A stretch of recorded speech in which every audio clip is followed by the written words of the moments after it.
Hello, everybody. Welcome back. It's Mo again. So, in this section, we're going to be looking at this. What is a private network? What is a public network? I mean, what do we actually mean by that? So far, the numbers that I've been showing you are actually all private.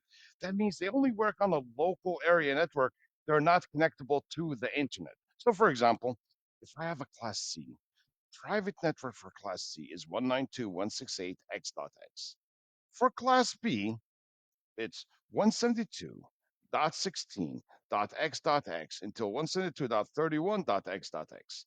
And class A is the entire 10 network. When I say entire 10 network, which means 10.x.x.x, these numbers are free. Nobody can register for them. They only work on a local area network, so nobody can connect to you from the outside.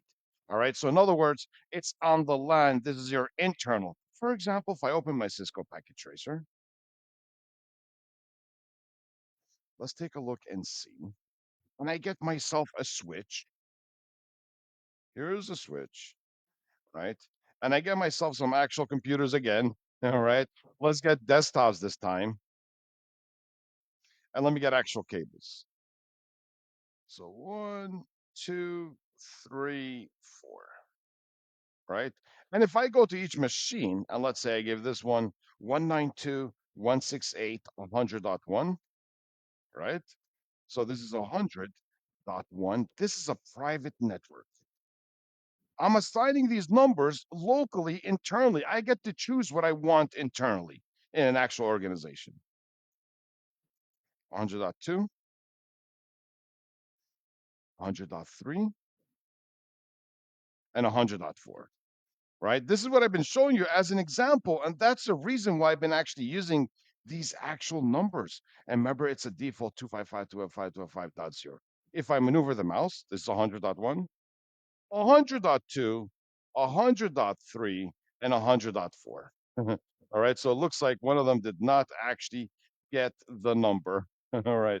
So this one over here is actually what? 100.3, just like that. Can they all talk to each other? Yes. So if I put envelope over here and here, success. Envelope here and here, success. Envelope here and here, success. By default, these numbers are not connectable to the internet. They only work on a local area network. So it's most likely for security, for privacy. I could be using a class A, I could be using a class B. Most likely you'll see a class C internally. So you have to memorize these numbers, and everything else is public except for what? Something called a PIPA, which is automatic private IP address, which is 169.254.xx, which means if there's no DHCP server, this is the number that you'll be actually getting. That means something is wrong. You're not connected to the DHCP, or there's no DHCP server. So if I go back and I say, let me obtain automatic, and watch this. And look what I'm getting right now, 169.254. Something dot something. So if there's no DHCP, that's the number you'll be actually getting. All right, which means it's actually a private B. So you have to memorize these numbers, and these are the private networks, and everything else is actually what? Public. So internally, if you check, and right now on your actual computer and you do IP config, you'll see you'll have a 192.168. You're getting this from your wireless router. For example, if I go back here and I get myself a wireless router, watch this. So here's a wireless router. And I get myself some device, let's say a tablet, and let's say a smartphone, and let's say a laptop. And the laptop, let's say I physically connect it. So I'll connect the cable from here to my switch ports on the router itself. And if I check IP address, look what I get, 192.168.0.100, 0.101. You see this? Let's see this one, obtained from DHCP. We'll see what DHCP is. Look, I got 0.102. So all this is private internally. If I open my wireless router and I go to the GUI and I say, you know what? Let me take a look at it and see the DHCP built in. There you go. It's private. You see, this is the private network that I have on my local area network. And normally, a wireless router is hooked up to what? To your cable modem. All right. Let's say it could be a cable modem, or let's say it could be what? Let's take a look and see. So, cable modem, where is the modem? There you go. So I have a cable modem right over here, and you got the ISP right over here.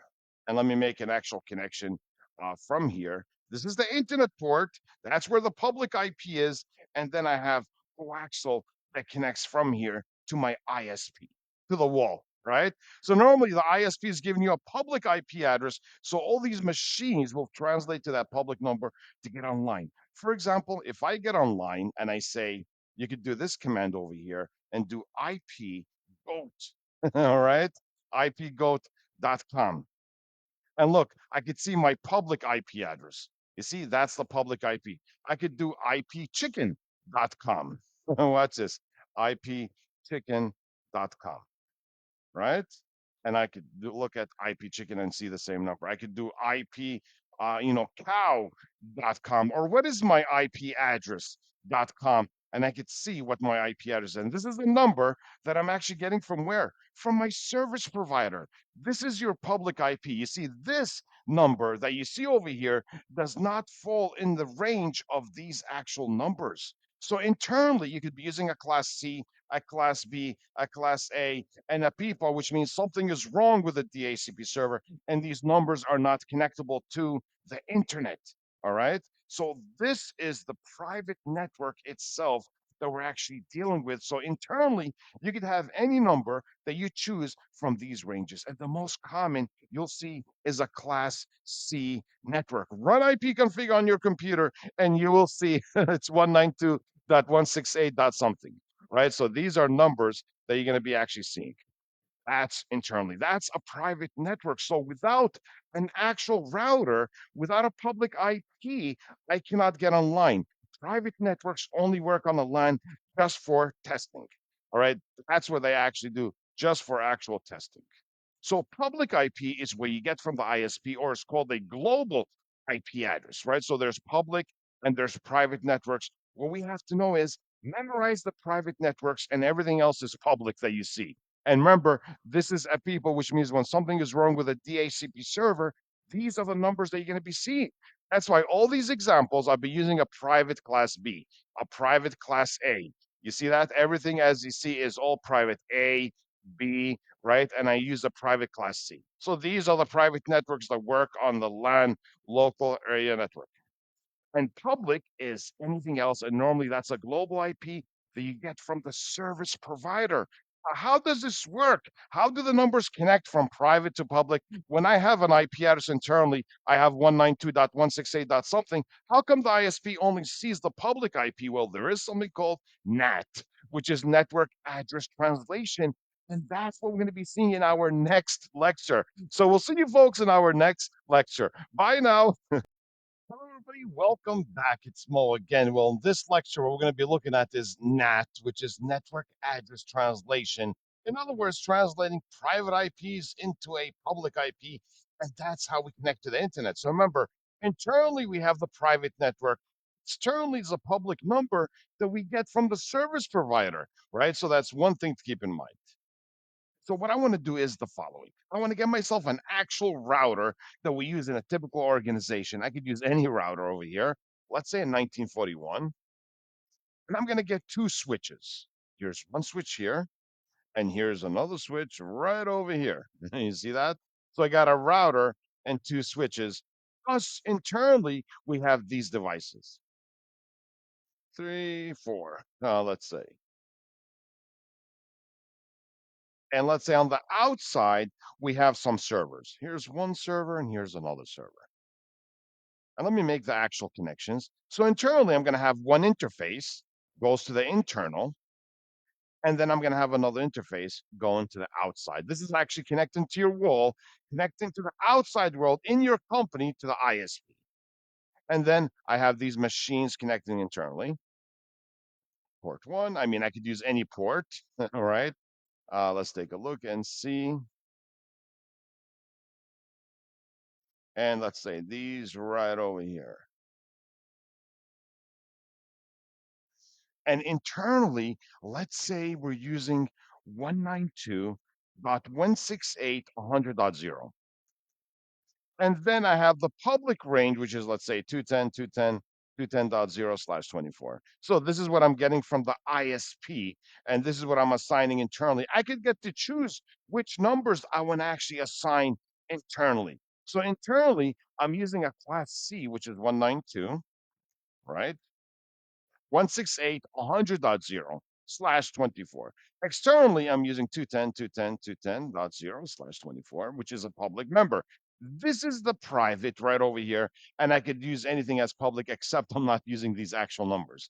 Now, NAT in general, there's three different types, and there's only one that we're actually using right now.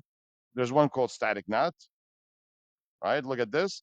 And then I have something called dynamic NAT, and then I have something called PAT, which is port address translation. So we have static NAT, we have dynamic NAT, then we have port address translation. I want to start with the beginning. This is not used. This is not used. Everything today is used on based on PAT, and PAT is actually a NAT type. So let me go back and configure the numbers. I can make this device as a DHCP, but I'm not going to need to. I'm going to put everything statically. It's a command line interface. So this is actually basically I'm using the Cisco command line. First, we need to understand how does actually NAT work. So I'm going to open the router, go to the CLI, and log on to the router. I need to get into a mode called global configuration mode, which is config T, and I want to change the host name, and I'm going to call this, let's say, for example, NAT. That's the name of the actual what router. It's a NAT device. I'm going to get into one interface, which is the one that is hooked up to my internal. I have to turn it on by doing a no shut command and give it an IP address. I hit the tab key to finish up my commands. All right.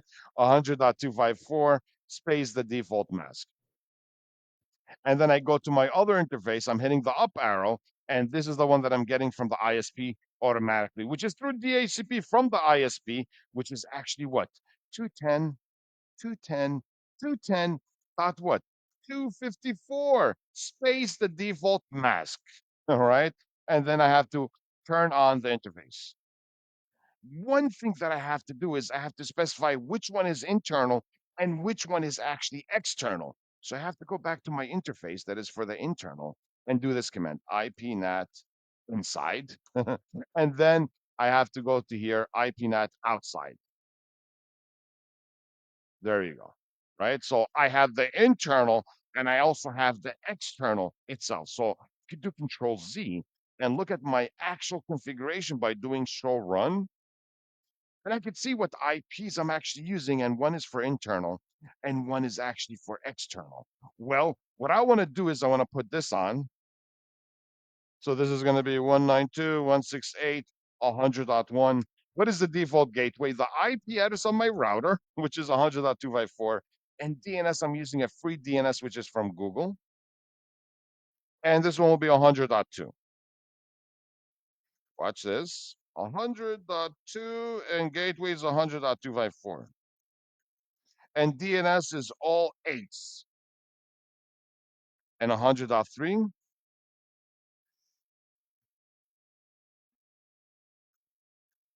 and gateway is 100.254 and DNS is all eights, as you see. And this one is 100.4. So this is normally getting it from the DHCP. As I said, we'll be doing DHCP 100.4, and the gateway is the IP address of the router. And 8888, as you see. And these are public numbers on the outside, which is on the internet side. So I'm going to give them a number 210, let's say 210.210.100. And the gateway is the IP of the router. So my router supports two networks. One is internal and one is actually external. And this one over here is 210, 210, 210.200. See, these are public numbers that I'm trying to reach from my local area network. And watch this. 210, 210.254, and DNS is all eights.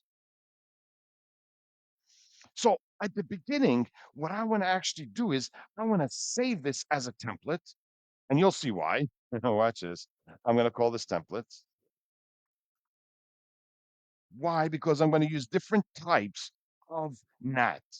So when I finish, I could actually like recycle this and go back to the defaults. All right. So static NAT is meaning what? NAT in general meaning what? NAT in general is one-to-one translation, which means if I have 500 computers, I need to have 500 public IP addresses. Each computer gets its own public IP address. That's NAT, where PAT is unlimited machines get translated to the same public IP, but it's actually using a different port number. That's the purpose of the way NAT and PAT is today. Everything is PAT. So if you go to your computer and you do ipcow.com, you'll see a public IP. You go to another computer at home, it's the same public IP. Another computer is the same public IP. At work, same thing. So all the machines are getting translated to the same public IP address. That's PAT, where NAT is one-to-one, which is something that you don't see today. The ISP is not going to give you 500 global numbers because you have 500 machines. They normally give you one. So everything today is really PAT, but I want to show you how NAT works the way it was back in the days, since we're doing it as an actual lab itself. So let me show you. So if I go back over here, I have to specify the following. So I'm going to go to my global configuration side, and I'm going to say IPNAT inside, ask for help, source, and I'm going to say static inside local. Okay, is 100.1. That's a private. What is the public? 210.210.210.1. Up arrow. Then 100.2 will always connect to 210.210.2. Then 100.3 will get translated to 210.210.210.3. You see that? Very simple. I'm like, each private machine gets its own public IP address. And 100.4 is to 4. See that? I just have 4 machines. I'm actually done configuring static NAT. So if I look at this command, show IP NAT translation, see that? So 192.168.100.1 is translated to 210.210.2. So no matter what website 100.1 connects, it's always translating to this public number. This one is translating to this number. This one is translating to this number. This is static NAT. Imagine having 500 computers. It's too much work for the network engineer, and it's too much abusive for IPs. Like if PAT was not out a long time ago, we'll be using IP version 6. All right. So one thing to look into is the following. I want to connect to these servers from over here. So if I go to the server and I go to services and I have HTTP, it's a web server, it's an HTTPS, it's also FTP, right? So look, if I open here and I open the web browser, I want to connect to this web server right over here, 210.210.210.100.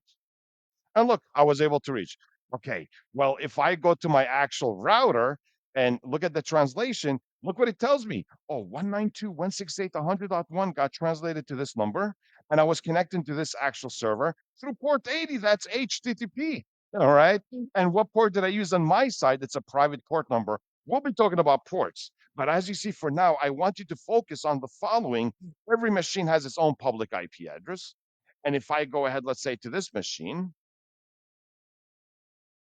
and I connect to the second server through HTTPS. So I'm going to put HTTPS 210.210.210.200. I'm connected. Okay, that's port 443. All right. So watch this right now. I look at this and I could see that 100.4 got translated to 210.210.4, and I'm using port 443, which is HTTPS. And look, I'm using my own private port number. For now, focus on the numbers that are actually getting translated. All right. So if I go to this machine over here, and let's say I want to do FTP, I open the command prompt, file transfer protocol, 210.210.210.100. And username is Cisco, password is Cisco, and I'm logged in. Watch this.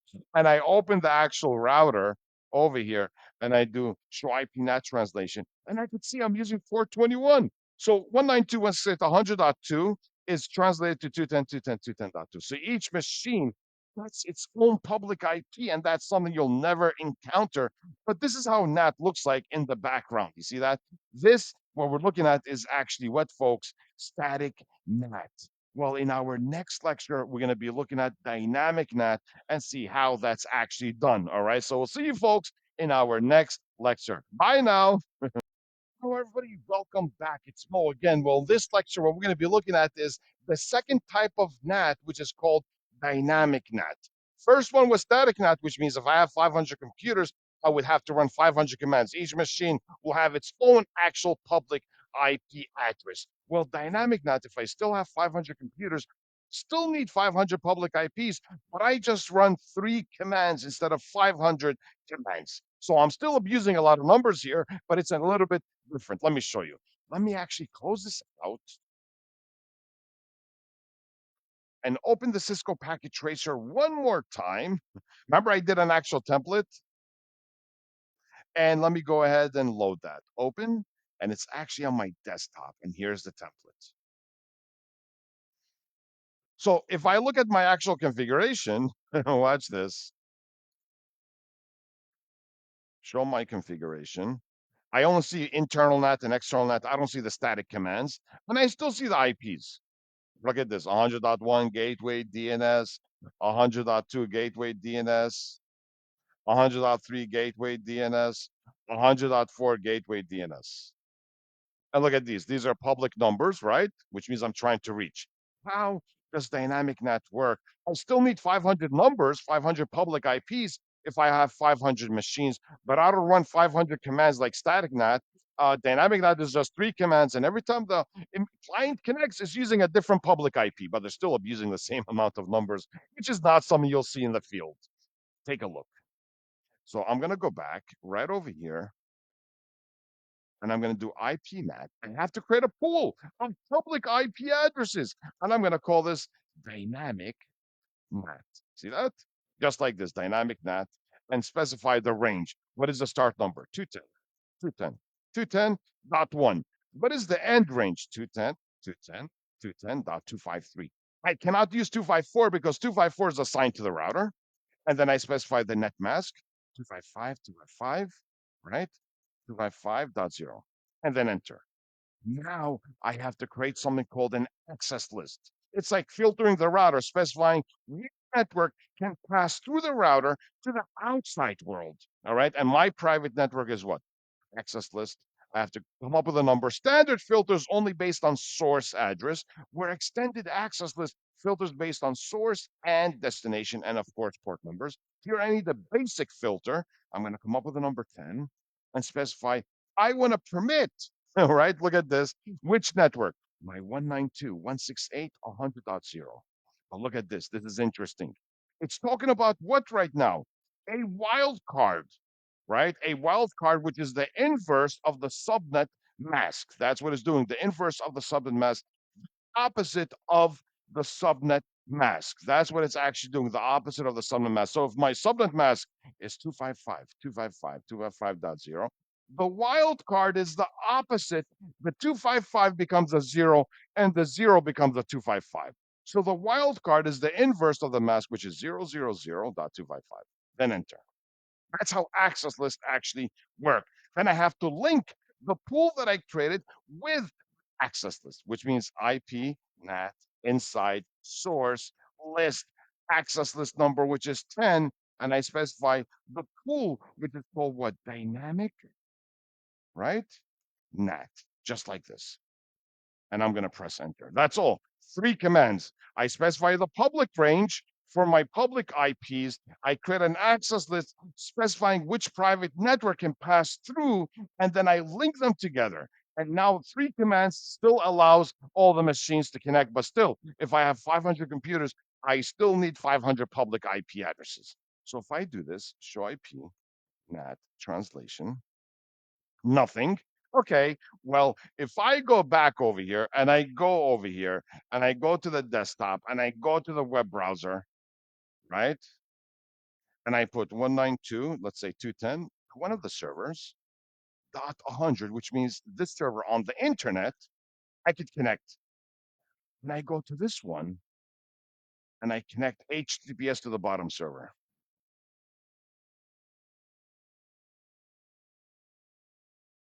HTTPS colon slash slash 210.210.200.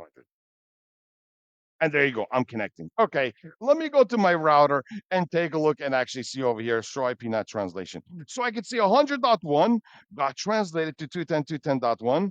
100.4 got translated to 210.210.210.2. You see that? Still, it's a one-to-one translation. So NAT in general is not being used we're using PAT because if I have 500 machines, I still need 500 public IPs, and it shows me where I'm connecting through which port. You see that? So if I go back, let's say to this machine over here, and open the command prompt, and let's say I'm doing FTP 210, 210, 210.200. There you go. See that? And now I connect and I look at my translation and look at this. This one got translated to which number? To the next one. So each one still has its own public IP address because I'm still dealing with NAT, but I'm making this easier for myself by 3 commands instead of 200 commands, right? That's the difference between static NAT and dynamic NAT. Static NAT, you're always using the same public IP. Dynamic NAT, every time you connect, it's a different public IP address. And as I said, this is not what we're using. Today, we're using PAT. And that's what I want to show you in our next lecture. But as you see, it's translating private to public, and that's how we get online. So the outside does not see the internal, they only see your public IP. So nobody can reach you from the outside world. It's done for security. All right, so we'll see you folks, all right, in our next lecture. Bye now. Well, everybody, welcome back. It's Mo again. We're on this lecture. What we're going to do is PAT. What is PAT? What is port address translation? Unlimited machines will get translated to the same public IP address, but it's going to be using a different port number. So when you check online, ipcow.com, from different computers at work, from different systems at your home, it's the same public number, but it's using a different port number. That's why it's unique. And that's what everybody's using in the world today when it comes up to the NAT type, which is PAT. Watch this. I'm going to load the template that I have. Take a look. And this one right over here. All right. Let's give it a few seconds. And now what I'm going to do is the following. Same thing, just 3 commands, but watch this. IP NAT pool, and I'm going to call this PAT, and start IP address 210, 210, 210, 254, which means this is the number that is assigned to the router. I could still use it. So I get one number from the ISP, I assign it to the router, and that's what everybody at work is going to be resolving to, 254. Net mask, 255, 255, 255.0. There you go. And now the access list, 10, permit what private network is going to be passing through the router, which is 100.0, right? And what is the wildcard, the opposite of the subnet mask? Remember, 3255.0, 000.255, and enter. Now I have to link the pool with the access list. So IPNAT, inside source list, access list number 10, and then I specify the actual pool itself, all right, which is called what?